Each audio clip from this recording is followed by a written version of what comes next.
Вот рыбачу на вот эту удочку. Попробовал вон той на блесенку. И ничего не идет. Ну не знаю, что у них какая-то погода. Ожидается, наверное, большой ветер.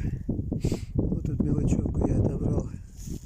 Надо отдать дядьке, соседу. Он что-то ничего не поймал.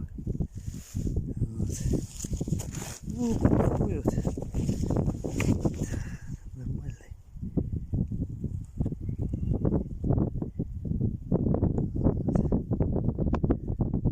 Где-то около